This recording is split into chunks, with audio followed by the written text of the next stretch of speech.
com muita alegria e prazer que eu recebi esse convite para nós refletirmos um pouco sobre esse tema tão importante, né? As leis divinas. E eu quero iniciar essa nossa conversa lembrando do nosso dia a dia.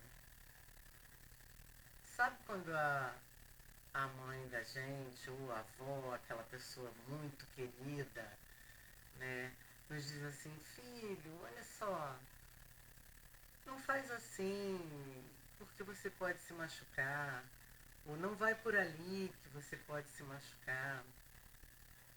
O que a gente faz? Em geral, a gente não dá atenção, né? E acabamos nos machucando. É claro que precisamos, cada um de nós, termos nossas experiências, mas existem certas coisas que, sabe, não precisa experienciar para saber que vai se dar mal, né? Eu penso nas leis divinas dessa forma, né? Eu acho que o nosso Pai, através dessas leis, ele quer nos dizer como podemos agir para sermos felizes sem nos machucarmos tanto, pelo menos, né? Mas mais das vezes nós não damos atenção, não nos esforçamos o suficiente. E o resultado disso são encarnações e mais encarnações para aprendermos, né? Eu faço essa comparação para que nós possamos tirar esse peso da palavra lei. Eu acho isso um pouco pesado, né? Eu gostaria de dizer que são orientações, caminho das pedras, sabe? A receita do bolo, a receita para a felicidade, né? Porque eu só percebo a palavra lei para entender assim que quando eu me desvio dela, vai haver consequências, geralmente não muito boas. No fundo, sempre é bom porque se você levar como um aprendizado. O problema é que em geral a gente não leva como aprendizado, né? A gente se revolta, a gente sofre, né? A gente leva como castigo e não é castigo. É apenas uma reação a uma determinada ação, seja ela qual for, né? Então, é necessário que a gente veja dessa forma. Eu acho que o Pai nos enviou o Mestre Jesus, envia avatares para nos mostrar, olha, por aqui é mais fácil. Mas a gente parece que tem uma necessidade danada de experienciar, né? Então, vamos lá. O que são essas leis divinas? Segundo a doutrina espírita, as leis divinas, ou lei natural também, chamada lei natural, ela abrange as leis físicas e as leis morais, né? A lei divina, ela é eterna, ela é imutável, como o próprio Deus, né? Ela é perfeita porque ela é igual para todos, né? Ela está inscrita na nossa consciência e ela é revelada em todos os tempos, obviamente que de acordo com a capacidade e a compreensão dos homens. As leis físicas são leis do mundo material, né? E as leis morais, elas são referentes as relações do homem com Deus e com o seu próximo. Essa é a diferença. A lei moral vai nos revelar a essência divina, né? A natureza boa e santa e justa de nosso Pai. E quais são essas leis?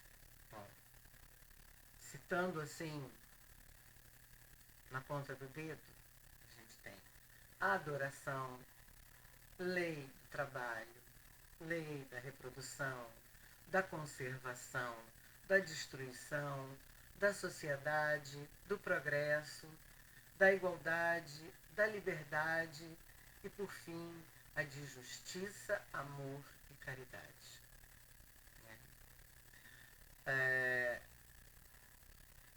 Kardec, no Livro dos Espíritos, ele coloca isso muito bem, a gente vai chegar lá, né?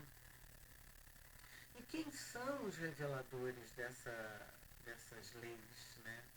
Bom, no mundo ocidental, nós temos, a doutrina nos diz que nós temos 3 reveladores.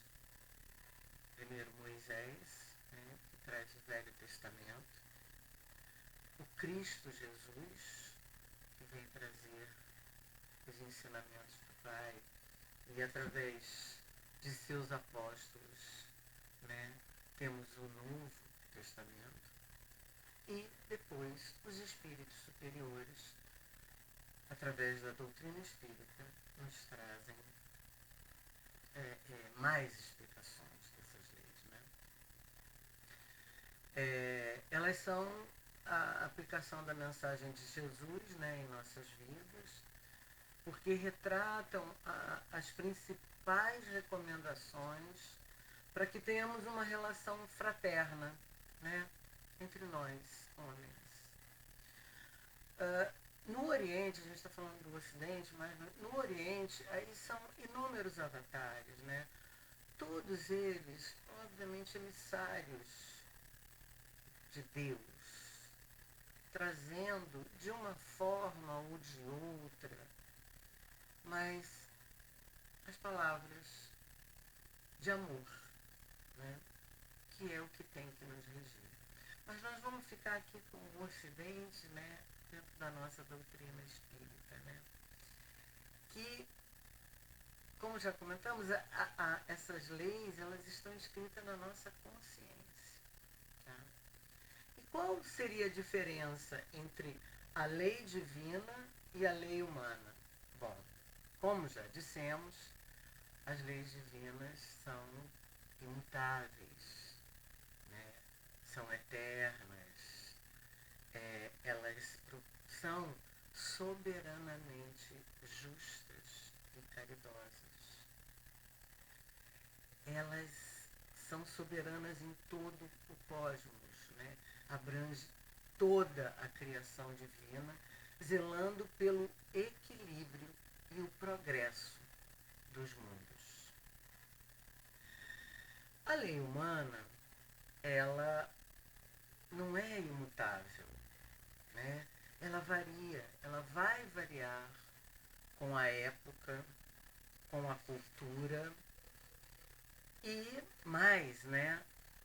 Em geral, ela prescinde de justiça e caridade.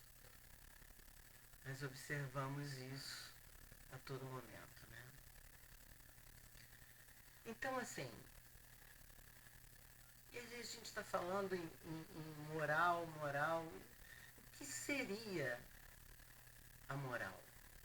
Uma definição simples, nós podemos dizer que a moral é a capacidade do ser humano de distinguir o que é bem do que é mal, né?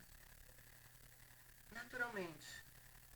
E pautado nessa distinção do que é bem e do que é mal, dirigir as suas ações em todos os campos da vida espiritual. Vida espiritual, vida familiar, vida profissional, vida social, em todos os campos. da existência, né? Essa capacidade de distinguir o bem e o mal, uma vez que nós somos espíritos criados simples e ignorantes, vamos adquirindo essa capacidade de distinção de acordo com o aprendizado, né, ao longo de nossas vidas. Então, a bendita reencarnação nos permite, no mundo da matéria, mas também no mundo espiritual, termos aprendizado. E com esse aprendizado, vamos aprendendo a distinguir o que é bem, o que é mal. E agindo, né, pautando nossas ações, nossa vida pelo bem, nós temos cada vez mais um crescimento moral. Então é isso, a moral é essa capacidade de distinguir, mas não é só distinguir, né, gente? É agir dentro do bem. Né? É muito difícil nós detalharmos aqui, nesse pouco tempo que temos, todas as leis divinas, né? Por isso eu quero fazer assim, uma breve passagem por cada uma delas, mas eu recomendo a leitura de todas elas, a leitura, a reflexão profunda sobre cada uma delas, para que a gente possa entendê-las e utilizá-las na nossa caminhada. Às vezes nos parece simples, lei tal, fala sobre isso. Mas quando a gente lê no Livro dos Espíritos, sempre vemos abordagens que podemos refletir mais sobre isso. Né? Então, como eu disse antes, eu quero fazer uma breve menção em cada uma delas e eu vou me aprofundar um pouco mais em uma delas. Tá? Né? O estudo das leis divinas inicia-se mais especificamente nas questões 649 do Livro dos Espíritos e vai até 890. Em outras partes do Livro dos Espíritos também se fala bem das leis divinas, mas especificamente é da questão 649 a 890. Vale a pena uma leitura apurada sobre isso. Né? Então, a primeira lei seria a lei da adoração. Né? O que seria a adoração a Deus? É a elevação do pensamento a Deus na ânsia de aproximar-se dele. Ou seja, a necessidade de nossos estados, por menos que seja, por mais ocupado que a gente seja, mas a necessidade que temos e que devemos dedicar de alguns minutos de meditação, onde elevamos o pensamento ao nosso Pai, pelo menos ao acordarmos e ao nos recolhermos para o descanso do corpo físico, né? Para entrar em conexão com o Altíssimo, fazer uma prece de agradecimento, né?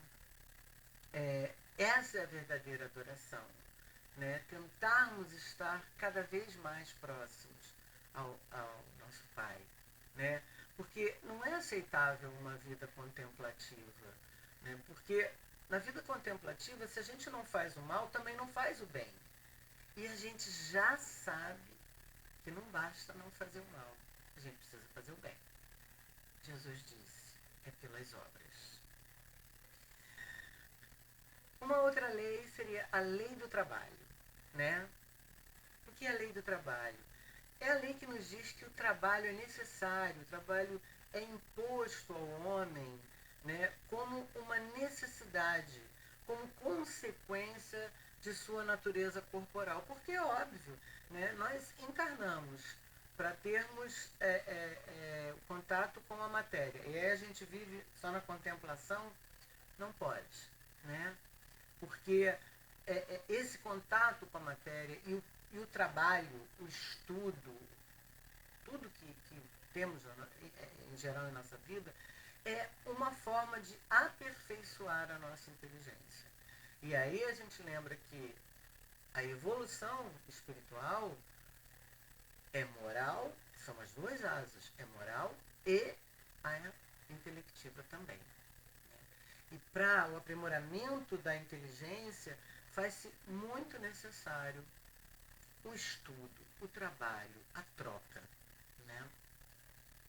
Uma outra lei é a lei de reprodução, que é uma lei necessária para a manutenção do mundo corporal, né? Para que cada vez mais espíritos possam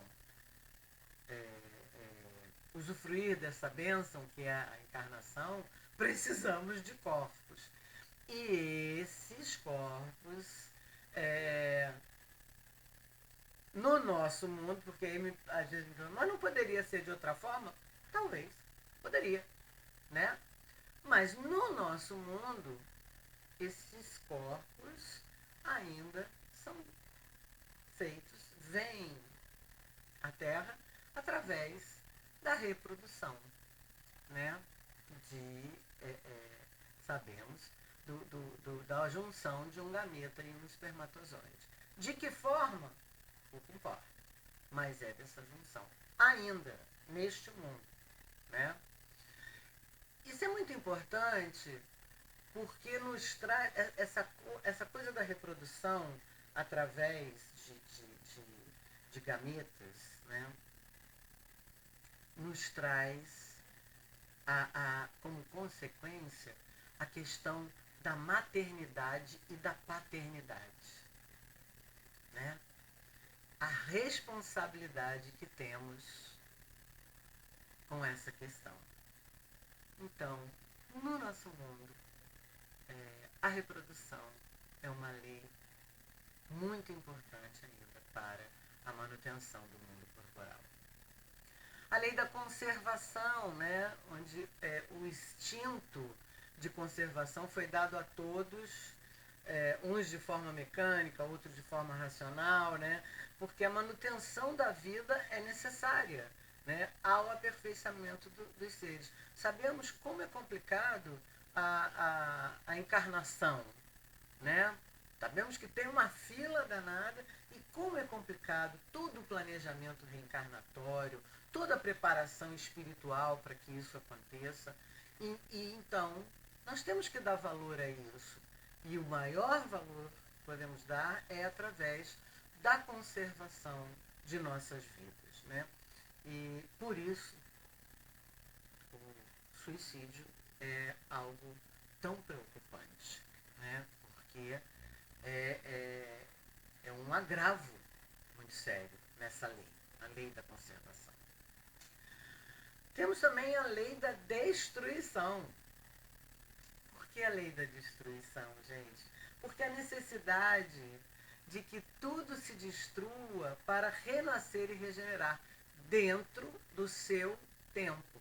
Então a gente não está falando de a vida de um ser humano que lhe foi dada e ele resolve tirar assim. Não. Cada coisa tem o seu tempo. Cada animal, cada vegetal, o próprio planeta tem o seu tempo. Porque aí há a regeneração.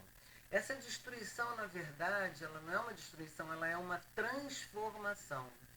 E eu, humildemente até, né, quem sou eu para levantar isso perante a Kardec, mas eu acho que era melhor a gente chamar isso de lei de transformação. Acho que fica mais gostoso pra gente, né? Porque o objetivo é exatamente isso, transformar, né? Porque, como já dizia Lavoisier, nada se perde, tudo se transforma. Então, conserva-se para que não haja destruição antes do tempo. Então, olha só, a lei da conservação entrando para você conservar, para que não se destrua antes do tempo. Haverá o tempo de transformar-se, né? Uma outra lei muito importante, quer dizer, e aí, só para finalizar isso, é importante a gente lembrar que antes do tempo, né, na destruição, a gente dificulta muito o desenvolvimento do próprio princípio inteligente. Então, a lei da destruição vem explicar uma série de coisas que é interessante se a gente pudesse especificar, quem sabe numa outra oportunidade. Temos ainda a lei da sociedade, que é, né, fundamental. Para progredir é necessário se relacionar com outros, porque é através do outro que né, você não pode viver sozinho, porque é através do outro que tem-se o reflexo, né? O isolamento, o voto de silêncio, na verdade, segundo a nossa doutrina, é um erro. Porque como exercitar o perdão? Como exercitar a indulgência, a benevolência, né? Que é a caridade? Falaremos disso mais tarde. Se você está sozinho e não tem o outro.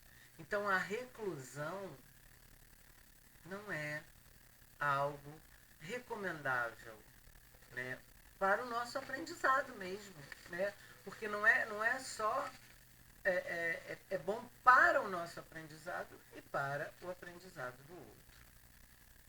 Uma outra lei é a lei do progresso, né?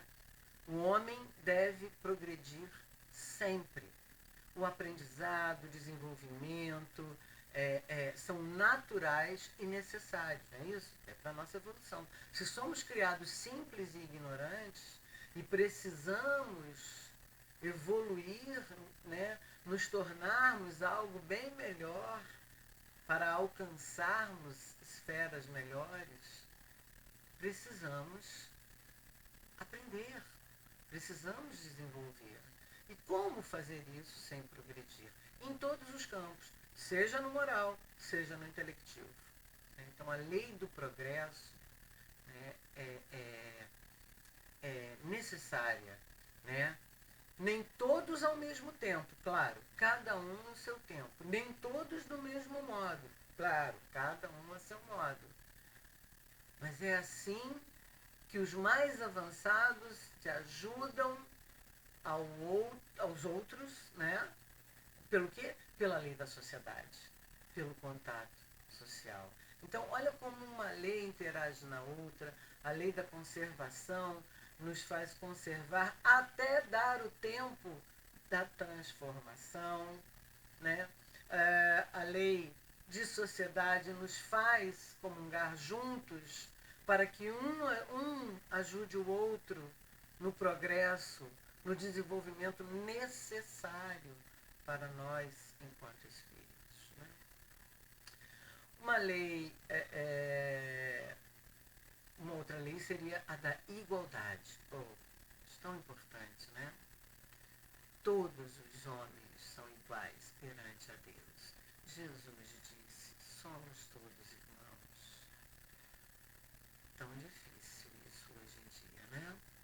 Parece que muitas pessoas não atentam para esse detalhe e se acham melhores por isso, por aquilo, né? Seja por um tom de pele, seja por uma cultura, seja por uma posição social a mais, enfim.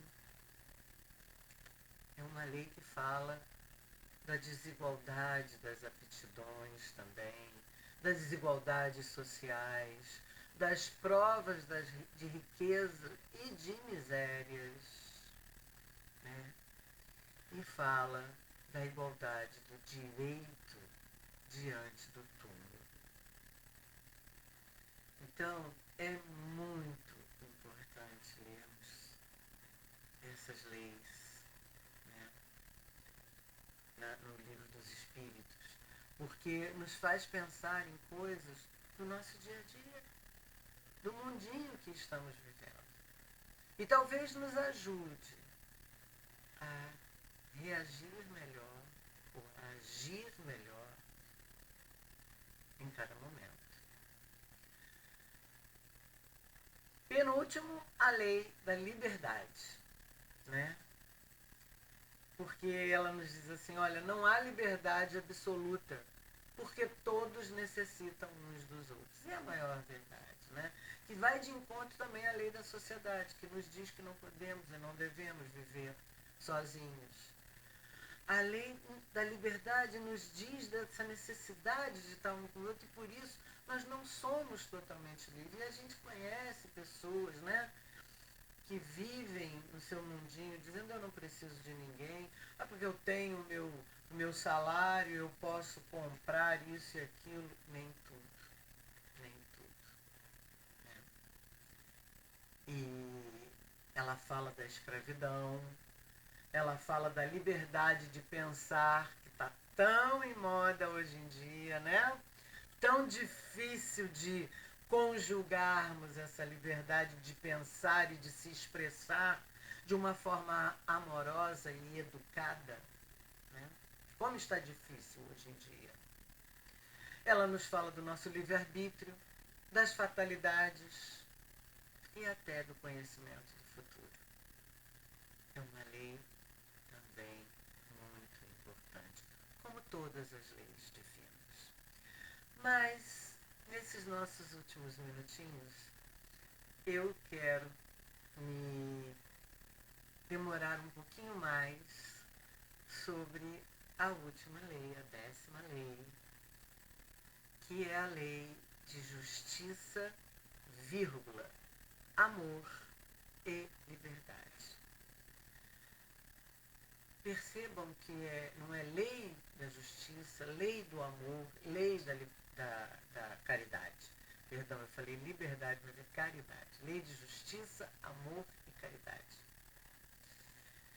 Não, é lei de justiça, vírgula, amor e caridade.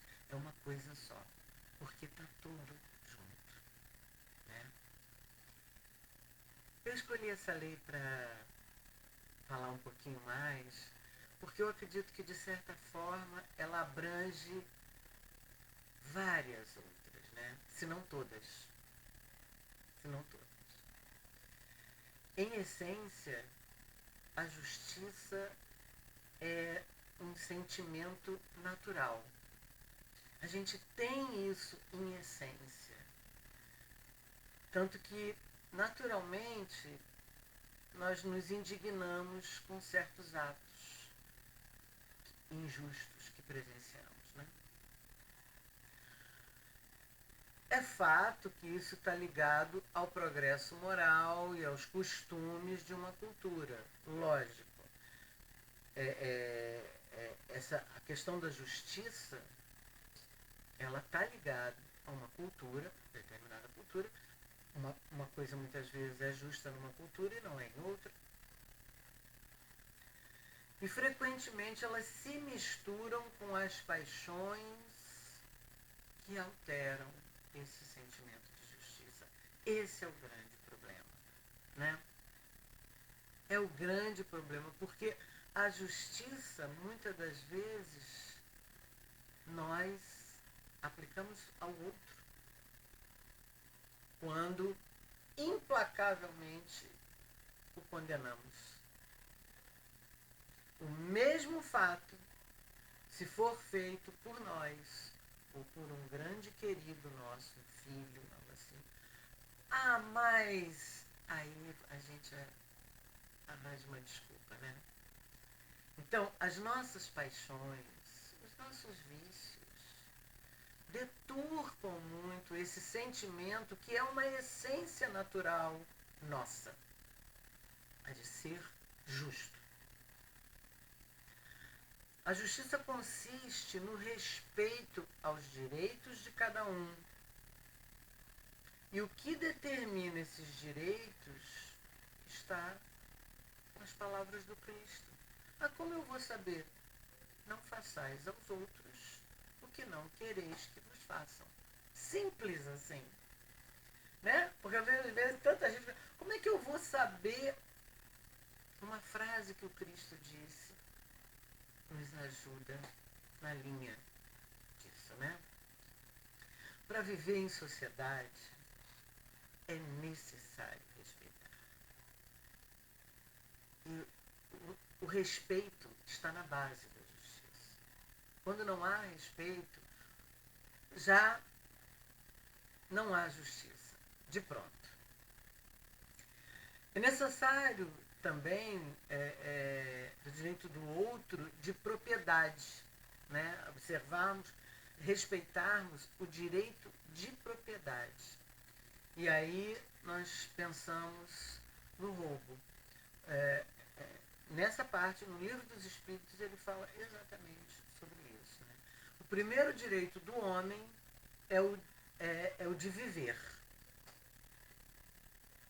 Porque quando a gente fala em roubo, a gente pensa só em roubar o celular, né, gente, que está na moda. Não, mas o roubo da vida é o mais grave. Seja pelo próprio, e aí a gente está falando de suicídio, ou por outro. Né? Ninguém tem o direito de atentar contra a vida de seu semelhante, nem fazer o que possa comprometer sua existência física. Olha a importância dessa lei. Não pode. Você não tem o direito de fazer nada que atente sobre a existência física do seu semelhante. Vivemos fazendo isso. E aí a gente tem que parar para pensar de várias formas, tá? Quando dirigimos embriagado, quando dirigimos mal, eu não vou ficar aqui citando porque não acabaria hoje. Né?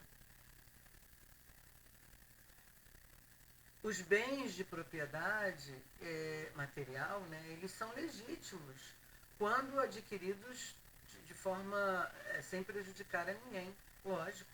O desejo de possuir um bem material também é legítimo, também é natural. Porém, a gente tem que ver, né, se não está sendo aquilo tudo só para si. Né? A gente não tem a capacidade também de ajudar o outro.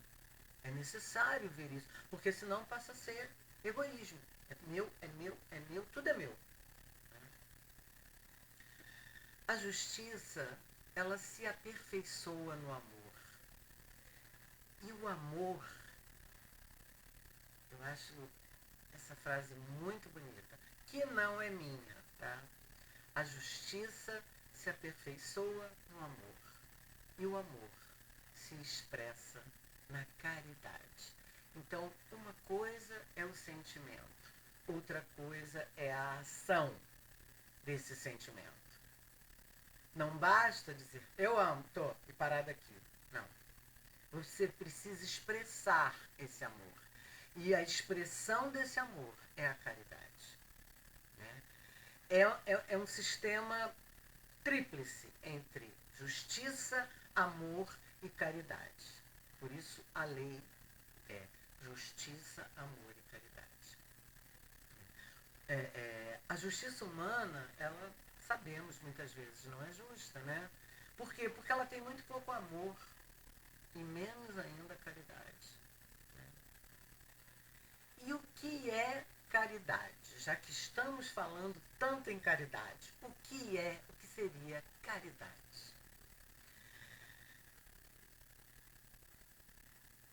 Nós somos tão materialistas, né, que nós só raciocinamos a caridade sob forma material, sob forma física. Praticamente a esmola. Mas caridade é muito mais do que isso. Muito mais. É lógico que sob a forma física, ela existe. E é válida, às vezes. É necessário julgamento. Julgamento no sentido de análise, né? De percepção. Porque muitas vezes sabemos disso, que ao dar dinheiro, estamos contribuindo para uma certa vida não muito saudável. Mas, enfim, essa aí é uma outra questão. Eu quero falar sobre a caridade como Jesus entendia, né? Que é aquele tripé que a gente conhece, né? A benevolência para com todos, a indulgência com a imperfeição do outro, né? De todos, finalmente, o perdão das ofensas. Então, era assim que Jesus via a caridade. Então, assim, partindo disso aí, não existe eu não posso fazer caridade porque eu sou pobre, eu não posso fazer caridade porque eu não tenho muito tempo. Não, né? É necessário, gente. A benevolência para com todos, para a gente falar rapidamente, é o quê? É a bondade para com todos, né? Principalmente para com aqueles que pensam e agem diferente da gente, de mim, né? Seja na política, no time de futebol, no que for, no crime. Eu preciso ter uma certa bondade ao pensar na ação desse espírito que age diferente de mim. Uma bondade que eu talvez tenha, né, com meus queridos, com o meu filho, com o meu cachorrinho, né? Meu cachorrinho morder alguém, eu vou dizer, mas foi porque você provocou ele. Se o meu filho tiver uma má ação, eu vou dizer, mas foram as companhias. A benevolência para com todos. A indulgência para com as imperfeições dos outros. Nossa, essa, né, é fundamental. Que é ter compaixão com a dor que o outro ainda carrega devido às suas imperfeições. Então, comete uma ação ruim, é uma imperfeição. Que talvez eu tenha mais ainda do que ele, mas eu não tenho compaixão com a consequência do ato dele, que é a dor que ele está sentindo. Né? Porque, como dizemos, é lei natural. Ação e reação. Então, um ato de imperfeição vai gerar uma dor. E eu tenho compaixão com isso, eu digo, bem feito, viu? Muitas das vezes, né? Não importa. É legal a gente ter, inclusive, a capacidade da gente rir da gente mesmo, sabe? Porque não levar tão a sério também as imperfeições, nem mesmo as nossas. Agora, é lógico que eu não estou falando em não ter esforço para cessar essas imperfeições, corrigir, aprimorar, né? É lógico que o esforço é necessário e a gente sabe que já se conhece o bom espírita pelo esforço que ele faz. Mas quando eu digo rir dessas imperfeições, eu não levar tão a sério, é para não cair naquela coisa pior que é a culpa, que é paralisante.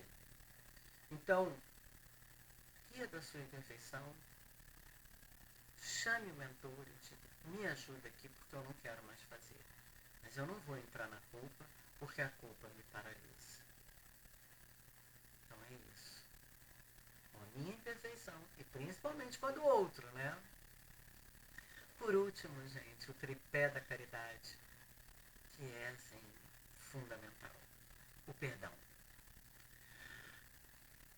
Poderíamos falar do perdão durante uma palestra inteira, durante um seminário, vários companheiros fazem isso, porque é tão importante, tão fundamental, porque a gente sabe que ser humano é necessariamente ferir ao outro, ou a si mesmo até.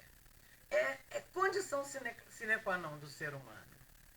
E aí é o teu negócio. Eu já feri muita gente e ainda vou ferir. Eu já fui ferida e ainda vão me ferir, com certeza. Eu não sei vocês, mas eu com certeza. Então, o perdão é extremamente necessário. É extremamente necessária a prática do perdão de mim para com o outro para comigo.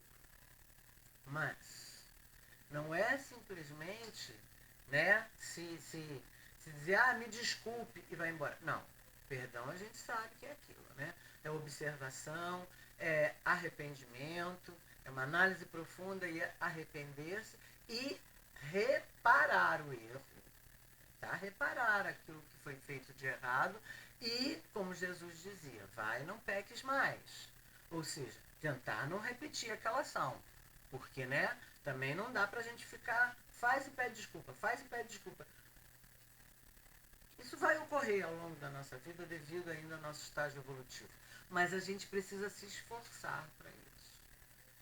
E aí é o teu negócio. É tão legal que é tirar um peso de si, né? Porque quando a gente tem mágoa, quando a gente tem raiva do outro, o primeiro a ser atingido somos nós. Porque, né, quando sai do nosso cérebro, que passa por onde? Pelo nosso perispírito. Então o primeiro contaminado somos nós mesmos. Antes de chegar no perispírito de quem a gente está chateado, passa pelo nosso. E isso nos traz doenças, nos traz tristeza, nos traz depressão. É incrível isso, né? O perdão é quase que uma coisa biológica, realmente, né? O corpo expressa perdão. Quando a gente se machuca, dói na hora, mas depois começa a cicatrizar. Então, o corpo físico faz isso. Essa cicatrização é o próprio corpo, aspas, perdoando a agressão que sofreu. Então, agora a gente fala, se o corpo, que é matéria densa, perdoa, por que nós, espíritos, não podemos perdoar? Como eu disse, perdoar é uma palestra inteira, né? E eu gosto muito de insistir nesse tema porque é necessário. Voltando então à nossa lei do amor. O amor é a força que sustenta o cosmos, né? Mas ele se expressa na caridade, na benevolência, na indulgência e no perdão. Ou seja, o amor se expressa na caridade. E vejamos bem, a caridade para com o outro e para comigo mesmo. Ainda é um patamar que temos dificuldade de manter, né? Claro. Mas é pelo esforço que nós alcançamos a vitória. Que possamos nos esforçar nessa prática para sermos cercados e inundados pelo amor de Deus. Que possamos distribuir esse amor em todos, para que a grande comunidade humana se regenere seguindo as leis de nosso Pai, caminhando para a felicidade sob a luz do nosso Mestre querido, o Cristo Jesus. Eu fico extremamente agradecida por essa oportunidade e pela atenção de todos vocês. Eu rogo a Deus paz e bênção para todos nós. Um grande abraço em seus corações. Fiquemos em paz.